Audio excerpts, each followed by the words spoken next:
চাঁদা নিলে পুরস্কার, ধরা পড়লে বহিষ্কার, ভাইরাল হলে গ্রেফতার। কি ভেবেছেন বাংলাদেশের মানুষ বোকা? আজকে আমাদেরকে জিম্মি করে ফেলছে। দল এই খুনের দায় দায়িত্ব গ্রহণ করবে না। আমি স্পষ্ট ভাষায় বলতে চাই, এই খুনের দায় দায়িত্ব তারেক জিয়াকে গ্রহণ করতে হবে। এই খুনের দায় দায়িত্ব মির্জা ফখরুলকে গ্রহণ করতে হবে। এই খুনের দায় দায়িত্ব বিএনপিকে গ্রহণ করতে হবে। এই খুনের দায় দায়িত্ব প্রত্যেক প্রশাসন গ্রহণ করতে হবে।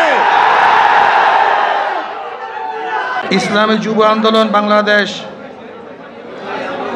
কর্তৃক আয়োজিত আজকে সম্মেলনের সম্মানিত সভাপতি ওলামায়ে কেরাম, সর্বস্তরের জনগণ ভাইয়েরা আমার, আজকে আমরা দুঃখিত, লজ্জিত, মর্মাহত। আজকে বাংলাদেশে যে ঘটনা ঘটতেছে গোটা দুনিয়ার সামনে মুখ দেখাবার মতো মুখ আছে বলে আমি মনে করি না। গোটা দুনিয়ার মানুষ আমাদেরকে খুনি মনে করে। যে দৃশ্য দেখেছি মিটফোর্ডের, আমি পুরাপুরি শেষ পর্যন্ত এই ঘটনা দেখতে পারি নাই। আমি নিজেই ভয় পেয়ে গেছি। এ কেমন এক অবস্থা, কেমন এক বর্বরতা! জাহিল যুগকেও ফেল করেছে। মানুষ এত নিষ্ঠুর কিভাবে হয়? মানুষ তো এইভাবে কুকুরকেও মারতে পারে না।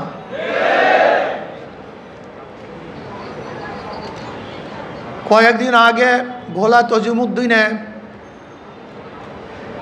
স্বামীকে বেঁধে রেখে গণহারে তার স্ত্রীকে ধর্ষণ করেছে। বগুড়ায় মেয়ে বিবাহ দিবে না, শুধু এতটুকুর জন্য তার বাবাকে হত্যা করেছে। আজকে চাঁদা না দেওয়ার কারণে মার সামনের থেকে যুবককে তুলে এনে হত্যা করা হচ্ছে। আজকে বাংলাদেশের অবস্থাটা কি?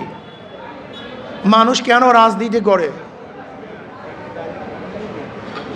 রাজনীতি করা উচিত ছিল, উদ্দেশ্য ছিল মানুষকে শান্তি দেয়া, মানুষকে মুক্তি দেয়া, মানুষের নিরাপত্তা প্রদান করা, মানুষের সাহায্য সহযোগিতা করা। অথচ আমরা রাজনীতি নামে কি করতেছি? খুন, ধর্ষণ, দখলদারি, জুলুম, অত্যাচার, অবিচার। এমন কোনো হীন খারাপ কাজ নাই যে আমরা করছি না রাজনীতির নামে। আমরা কি দেখি? যখনই চাঁদা ধরা পড়ে বহিষ্কার করা হয়। বিএনপি পর্যন্ত 3000-এর উপরে বহিষ্কার করেছে। কিন্তু আমি সাংবাদিক বন্ধুদেরকে প্রশ্ন করতে চাই, আমি জনগণের কাছে প্রশ্ন রাখতে চাই, এই বহিষ্কারই কি তাদের চাঁদা ফিরছে? দখলদারি ফিরছে? খুন ফিরছে?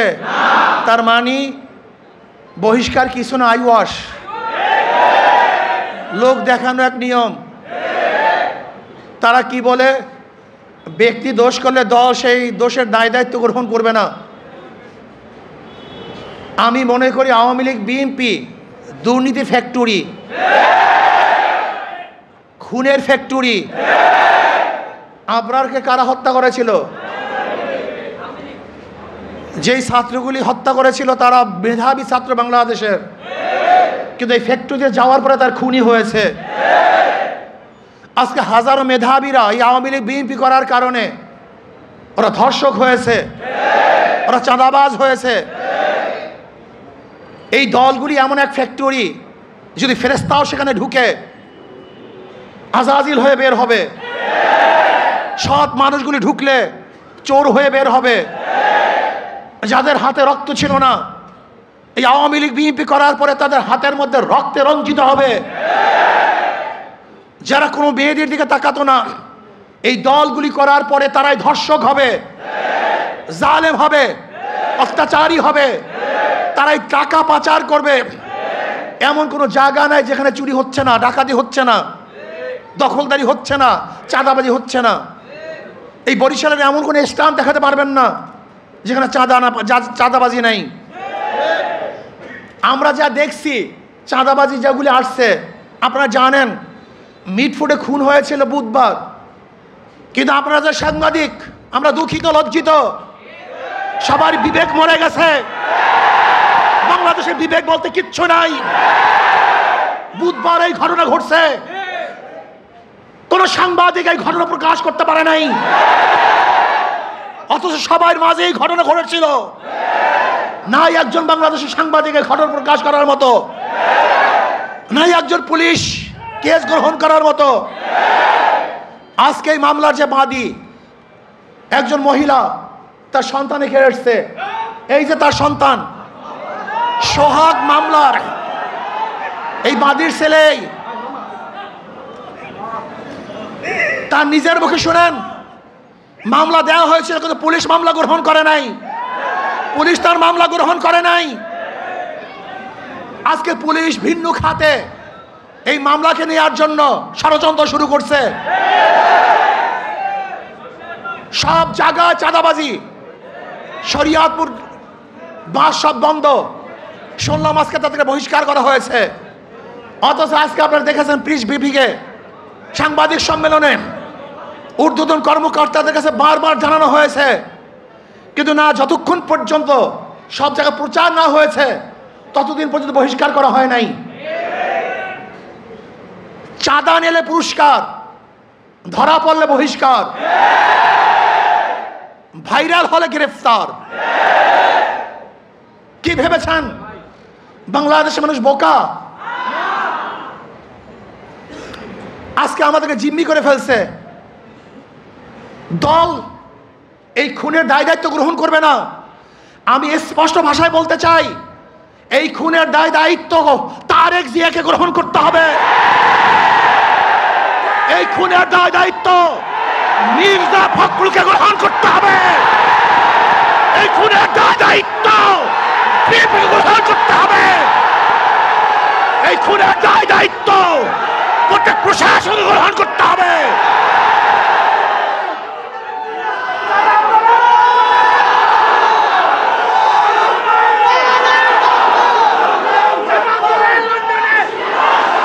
শোনেন,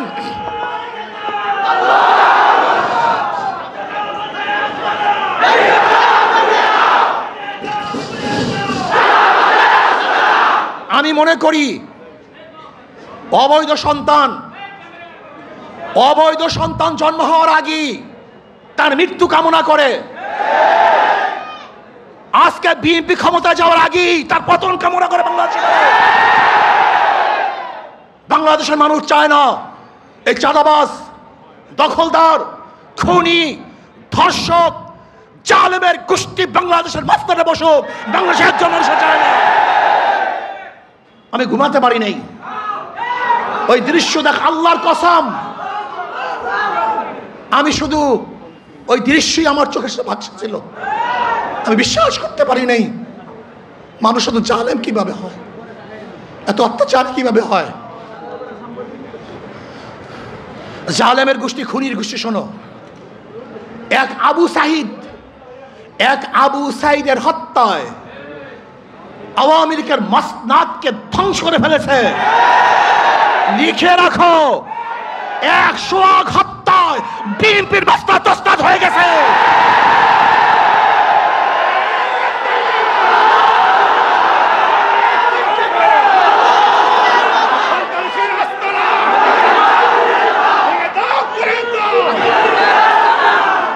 শোনো, তোমরা ভেবেছ গুম হত্যা মামলা বিএনপি ক্ষমতায় আসবে, এই ভয়ে তোমার সামনে সামনে মাথা নত করবে।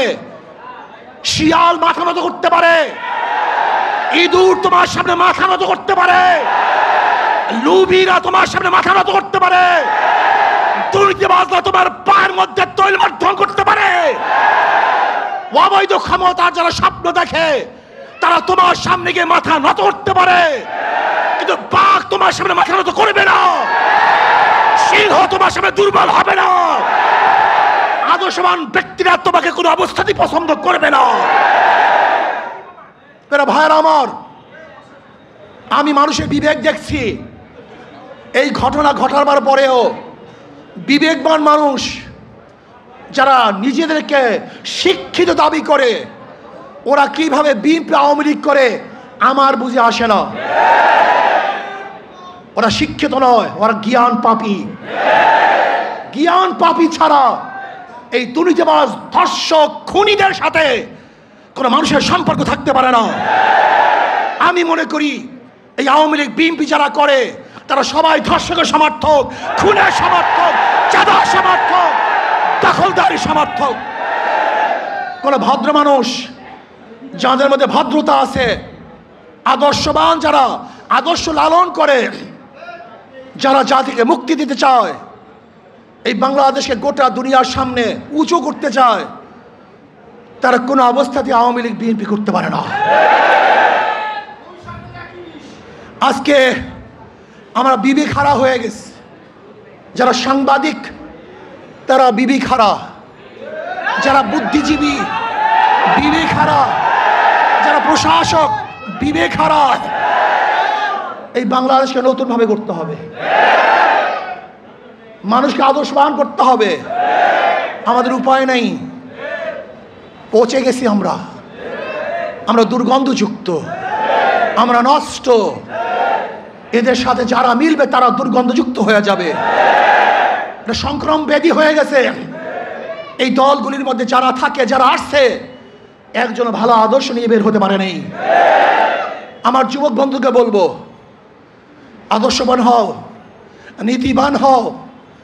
এই দেশকে বিনির্মাণ করতে হবে, এই দেশকে গড়তে হবে, মানুষকে আশ্রয় দিতে হবে, জুলুম মুক্ত দেশ করতে হবে, চাঁদা মুক্ত দেশ করতে হবে, সন্ত্রাস মুক্ত দেশ চাই। সেই দেশের মধ্যে সন্ত্রাস থাকবে না, চাঁদাবাজি থাকবে না, জুলুম থাকবে না, অত্যাচার থাকবে না, অবিচার থাকবে না, আমার মেয়েরা ধর্ষিত হবে না, চাঁদা দিয়ে কার ব্যবসা করতে হবে না। এরকম দেশের জন্য চেষ্টা করো, সাধনা করো। ইনশাআল্লাহ ইসলামী আন্দোলন বাংলাদেশ পারবে এই দেশকে একদিন শান্তি দিতে, মুক্তি দিতে। আলহামদুলিল্লাহ ইসলামী দলগুলো ঐক্য হচ্ছে। আশা করি ইনশাআল্লাহ যদি ইসলামের নামে একটা বাক্স আমরা দিতে পারি, তাহলে বেঈমানরা বুঝবে, খুনিরা বুঝবে, ধর্ষকরা বুঝবে, চাঁদাবাজরা বুঝবে কত ধানে কত চাল। বারবার ঘুঘু তুমি খেয়ে যাও ধান, এবার ঘুঘু তোমার যাবে যে প্রাণ। বারবার বাংলাদেশের মানুষকে ধোঁকা দিয়েছ, ৯-৬ বুঝিয়ে ভোট গ্রহণ করেছ। এবার বাংলাদেশ সচেতন হয়েছে, কোন চাঁদাবাজদেরকে আর মানুষ ভোট দিবে না। যারা বিগত দিনে দুর্নীতিতে 5 বার চ্যাম্পিয়নশিপ লাভ করেছে, যারা অবৈধ নির্বাচন উপহার দিয়েছে, যারা চাঁদাবাজি করার কারণে দেশ থেকে মানুষ বিতাড়িত করেছে, দ্বিতীয়বার তাদেরকে মানুষ আর ভোট দিবে না ইনশাআল্লাহ। চাঁদাবাজের বিরুদ্ধে ঐক্য হবে তো ইনশাআল্লাহ, চাঁদাবাজের বিরুদ্ধে সবাই ঐক্য আসি তো ইনশাআল্লাহ। যখন যেই সময় ডাক দেওয়া হবে চাঁদাবাজির বিরুদ্ধে আমরা ঝাঁপিয়ে পড়বো ইনশাআল্লাহ। আল্লাহ আমাদের সবাইকে কবুল করে নেন।